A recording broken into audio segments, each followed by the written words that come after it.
누가 이제 만진다고 하더라도 촉감상 이물감을 느낄 수밖에 없고, 또 1인칭으로 본인 스스로도 그런 경우에 이물감을 느끼는 경우들이 많이 있어요.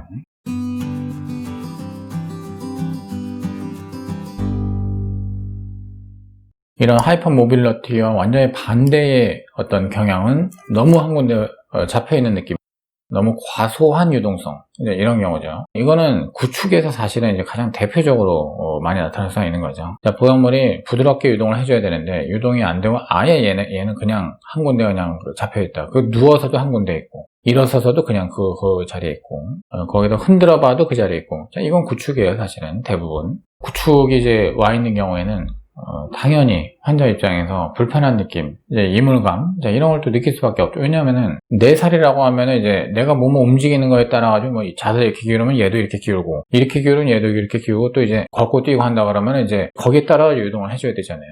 그런 게 전혀 없어지면은, 그러면 당연히 이거는 환자 입장에서는 내 스스로 이제 느껴봤을 때 이거는 내 살이 아닌 것 같고, 좀 이제 그 남의 살인 것 같고, 자, 이런 느낌을 당연히 받을 수가 있겠죠. 구축에서는 당연히 그렇게 됩니다. 심하면 심할수록. 구축은 보통 수술하고 난 다음에 시간이 조금 지나가면서 그렇게 되는 것이고, 구축이 아닌 이제 과소박리, 너무 박리를 적게 한 경우, 자, 이럴 때에 이제 그렇게 잡혀있는 느낌이 들 수 있어요. 그거는 수술하자마자 처음서부터 그냥 아예 한 군데 내 가슴은 그냥 고정돼 있다. 이거는 수술한 뭐 그 다음날서부터 느끼는 이제 그런 경우가 있을 수가 있어요. 그래서 구축과 과소박리가 조금 이제 그 경우가 다른데, 어쨌든 이제 너무 과소한 움직임, 너무 한 군데 달라붙어 있는 느낌, 자, 이런 것들이 이제 그거 관련이 있고, 텍스처드 보형물을 썼을 때, 자, 엘러간 텍스처드가 가장 대표적이죠. 가장 거칠거칠한 게 엘러간이에요. 덜 거칠거칠한 텍스처가 멘토예요. 그래서 사실은 마이크로 텍스처라고 하는 말이 어디서 나왔느냐면은, 엘러간의 텍스처에 비교해서 멘토의 텍스처는 너무 이제 그 텍스처 치고는 얘는 맨들맨들하다. 그래서 이제 마이크로 텍스처라는 말이 처음에 나온 거예요. 지금 우리는 뭐 세빈이나 뭐 아리온은 우리나라에 안 들어서 소비자분들이 잘 모르는데, 아리온이 가장 먼저 만들었어요, 사실은 제가 알기로는. 그리고 뭐 벨라젠, 모티바, 이런 마이크로 텍스처, 아주 잘디잔 텍스처링, 이런 제품들은 사실 유착이 전혀 안 되는 것들이기 때문에 엘러간의 바이오셀과 같은 그런 어떤 거칠거칠한 표면과는 완전히 다른 것이고, 또 멘토르의 실텍스라고 하는데 이런 텍스처링하고도 또 다른 거예요. 어쨌든 이런 어떤 텍스처드 보형물은 의도한 거는 뭐냐면은 유착되는 거예요. 텍스처를 만드는 이유는 유착인데, 그 유착이 100% 되는 경우가 없어요. 그리고 불균일하게 유착이 되는 경우가 많거든요. 그러면 텍스처 보형물을 이제 피막 안에다 넣었는데 어느 한 부분만 유착이 강한 거예요. 나머지 부분은 또 유착이 별로 없고, 뭐 이렇게 들쑥날쑥으로 유착이 되는 경우들이 사실은 비일비재해요.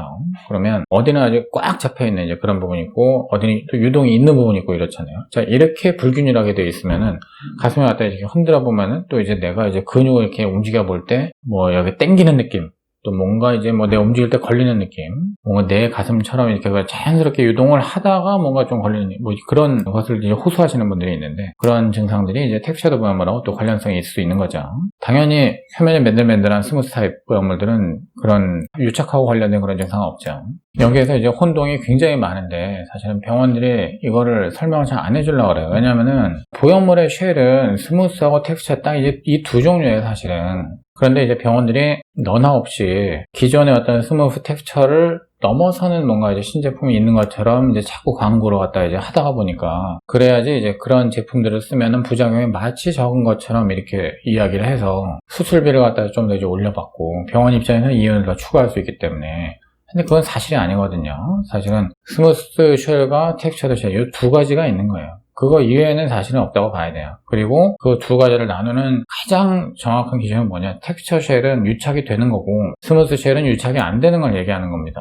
스무스 쉘이라고 우리가 지금 이야기할 수 있는 것들은 뭐 실크 서피스, 벨벳 서피스라고 얘기하는 게 이제 모티바 제품인데, 이것도 표면이 매끈매끈하고 유착이 안 돼요. 아리온, 세빈, 벨라겔, 이제 이쪽에서 나온 이제 마이크로 텍스처 제품들, 벨라겔은 나중에 마이크로 텍스처라고 하는 표면을 스무스 파인이라고 이제 뭐 이름 바꿨는데, 악성 림프종 사태가 나니까 텍스처란 말이 들어가면은 이제 뭐 식약처에다 뭐 판매 금지 시킬 것 같고 이러니까 그거를 이름을 갖다 바꾼 거에 불과하지, 사실 이제 처음부터 마이크로 텍스처라고 이렇게 내놨었던 거예요. 그러나 저러나 이름을 뭘로 이제 장명을 하든지 간에 얘네들은 피막과 유착이 되지 않는 보형물들이에요. 그래서 스무스 쉘과 물리적으로 동일하다고 봐야 돼요, 사실은. 유착이 안 되는데 그게 텍스처링이 무슨 의미가 있겠어요? 아무 의미가 없거든요. 근데 이제 유착이 일어나는 텍스처 쉘들 중에서도 그 제품에 따라 가지고서는 그 제조 방법에 따라 가지고 유착이 되는 정도가 달라요. 가장 강력한 유착이 되는 거는 실리콘이 아닌 폴리우레탄 쉘인데, 폴리우레탄은 지금 현재 뭐 우리나라에 수입도 안 되고 좀 못 쓰죠, 사실은. 그 폴리우레탄 폼을 흉내내기 위해서 엘러가 안에서 만든 게 바이오셀이었고, 그 바이오셀은 가장 강한 유착을 만들어요. 실리콘 중에서는. 그래봤자 폴리우레탄보다 훨씬 약한 유착이지만은, 이런 유착은 엘러간이 가장 높다고 하면은 그 이외에 나머지 텍스처인 제품들, 그러니까 실리메드, 세빈, 그 다음에 유로실리콘, 이런 것들은 바이오셀보다는 아무래도 유착력이 좀 더 약한 것으로 이렇게 돼 있어요. 왜냐하면 그 거친 정도가 엘러간만큼 강하지 않거든요. ALCL, 이 악성 림프 정도 엘러간 바이오셀에서 이제 가장 많이 나타났고, 나머지에서는 사실 그렇게 많이 나타나지 않은 이제 그런 부분들이 좀 있죠. 그리고 역시 텍스처드 쉘이지만은 이제 폴리텍, 또 멘토, 벨라겔, 이제 이런 제품들은 유착이 잘 안 일어나요. 강한 유착이 일어나진 않고, 일어난다고 하더라도 엘러간에서 이제 보는 것처럼 그렇게 강한 정도 유착은 잘 안 일어난다. 그래서 텍스처드 보형물, 그러니까 육안으로 봐서 이제 확인할 수 있게 텍스처다, 이제 이거는 텍스처가 아니다, 이제 이렇게 이제 확인할 수가 있는데, 텍스처 중에서도 사실은 기능적으로는 텍스처의 효과를 못 내는 것들이 이제 꽤 있어요. 혼동을 없애기 위해서 유착이 전혀 안 일어나는 그런 보형물들을 우리가 사실 텍스처라고 부를 수 있겠느냐, 이제 그렇게 부르기 어렵죠. 그건 그냥 스무스 쉘에다가 같이 이렇게 뭉뚱그려 놓는 게 이제 맞는 거죠. 아까 이제 제가 말씀드린 것처럼 텍스처드 쉘이 유착이 일어나는 거는 맞는데, 그걸 의도하고 만든 거니까. 근데 유착이 불균일하게 이제 일어나는 경우들이 많고, 그럼으로 인해 가지고 환자가 불편감, 보형물의 유동, 가슴의 유동에 있어 가지고서의 뭔가 걸리는 느낌, 이제 이물감, 이런 것들이 느낄 수가 있다라고 하는 거. 자, 그거를 이제 설명해 드리려고 한 거예요. 그래서 그런 종류의 불편감은 스무스 쉘에서는 생기지 않는다는 거죠. 그리고 한 가지 더 설명해 드려야 되는데, 보형물이 속 안에서 뭔가 이제 이게 유동을 하는 건 좋은데 어딘가에다 틱 걸리는 느낌이 든다, 이런 걸 또 이제 말씀하시는 분들이 있어요.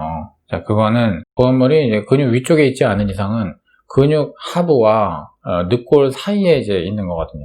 그러면 이 보형물이 이렇게 움직일 때 늑골이 이제 이렇게 빨래판처럼 되어 있는 걸 알고 계시죠? 이거를 갖다 이렇게 넘어가면서 드르르륵 이렇게 되는 거예요. 그러니까 늑골이 어떤 사람들은 되게 가지런히 되어 있고, 어떤 사람은 툭툭 이렇게 튀어나온 사람들이 있어요. 그러면은 움직이면은 얘네들이 이제 밀리면서 또 이제 유동이 있으니까 지나갈 수가 있는데, 지나가면서 이렇게 틱 걸리는 거죠. 그 다음에 힘이 빠지면 또 이제 틱 이렇게 돌아오고, 이제 이런 식으로. 이 산을 언덕을 하나 넘고 이제 내려가고 뭐 이런 거에 따라 가지고서는 보형물이 어딘가에서 툭툭 걸리는 느낌이 든다, 이런 호소를 하시는 분들이 있는 거예요. 우리가 생각할 때 이거는 매끈한 피부로 쌓여있기 때문에 사람 몸은 그냥 평짜다, 이렇게 생각을 착각하실 수가 있는데 전혀 그렇지 않죠. 사람 몸속을 갖다 열고 들어가 보면은 해박적으로 봤을 때는 굉장히 여러 가지 불규칙적인 어떤 이제 판들로 다 돼 있는 거예요. 늑골이라고 하는 12개라는 거 다 알고 계시잖아요. 그 빨래판처럼 이렇게 좀 있는 거고, 보형물은 그 사이 어딘가에 있는 거죠.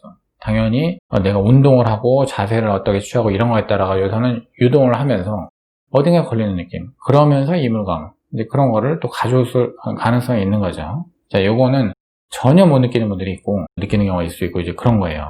그리고 이제 보형물이 신경을 계속 자극한다, 신경을 건드려가지고 내가 뭐 아프다, 뭐 또 이상한 느낌이 든다, 뭐 땡기는 느낌이 든다, 뭐 저린다, 이제 이런 말씀을 이제 하시는 분들이 있어요. 이제 감각이 떨어졌다. 자, 그런데 사실은 보형물 자체가 늑간신경을 갖다가 이렇게 공격하든가 뭔가 해코지를 하기는 되게 어려워요. 해박적으로 보면은 늑골들 사이사이 보면 늑골 하연을 따라가지고선 저렇게 좀 약간 숨겨져가지고 늑간신경이 있거든요. 자, 그래서 근육 아래쪽으로 이제 보형물을 넣었다고 했을 때도 보형물이, 늑골은 이게 이렇게 동그랗게 튀어나와 있으니까 그 위에 이제 있으면서 얘네들이 늑간신경을 직접적으로 이렇게 압박하기는 굉장히 어렵고, 보형물을 싸고 이제 생기는 그 피막, 그 피막이 늑골 사이의 근육, 늑간근이라고 그러는데, 늑간근이 근막과 이제 유착이 좀 돼 있을 수가 있어요. 또 뼈 자체하고도 유착이 될 수가 있고, 또 이제 자세의 변화나 운동이나 이런 거에 따라 당기면서 늑간 근육이 이렇게 자극을 받아가지고서는 감각의 이상이라든가 뭐 이물감이나 이런 걸 느낄 수가 있을 그런 소지는 있어요. 보형물 자체가 늑간 근육에 해코지를 하기는 그거는 어렵다. 그거는 피막이 어떻게 생겼느냐에 의해서 결정되는 거라고 이제 봐야 돼요. 마지막으로 이제 운동을 많이 하시는 분들에 있어가지고서는 또 역시 이물감 이런 것들이 느끼는 경우 있을 수가 있어요. 이게 많지 않은데 가끔 있을 수 있어요. 왜냐면은 여자분들은 대흉근이 그렇게 크질 않아요. 남자들은 대흉근이 굉장히 두껍고 큰데 여자들은 그렇지 않아요. 그래서 사실은 이제 여성들한테도 대흉근이 또 아주 중요한 근육도 아니에요. 이제 그 피트니스 같은 걸 할 때 뭐 엉덩이 근육이나 요즘 뭐 코어 근육 굉장히 신경을 쓰는데 절대 이 대흉근을 신경 쓰시는 분들이 없어요. 근데 이제 대흉근이 운동을 열심히 하시는 분들에서 수술을 했는데 커지고 강해졌다라고 하면은 얘네들 보형물을 밀어낼 수가 있잖아요. 치약자듯이 추축을 할 때마다 쭉쭉 밀어낼 수가 있어요. 자, 그러면 보형물이 근육 갖다 운동할 때마다 밀려나왔다가 다시 들어왔다 이제 이런 식으로 이제 반복할 수가 있죠. 그러면은 어떤 이물감은 당연히 느낄 수가 있는 거죠. 물론 이제 이 수술은 보형물이 근육 위에 있을 때는 해당이 없어요. 근육 아래에 있다고 하면 거의 당연히 그한테 이중 표면이 될 수밖에 없는데 이중 표면 레벨에 따라서 조금 더 달라지고 내 가슴의 위치가 원래가 이제 어디에 있었냐 대흉근에 따라 가지고 자 그거에 따라 좀 다릅니다. 그걸 또 이제 설명드리려면 좀 복잡한데 어쨌든 자, 이런 보형물의 위치와 근육이 이제 누르는 힘과의 상관관계 자, 이런 것에 따라 아주 이물감이 있을 수 있다고 하는 점. 자, 마지막으로 이제 말씀드리고요. 자, 오늘 영상 여기서 마치도록 하겠습니다. 도움이 되셨으면 좋겠습니다. 고맙습니다.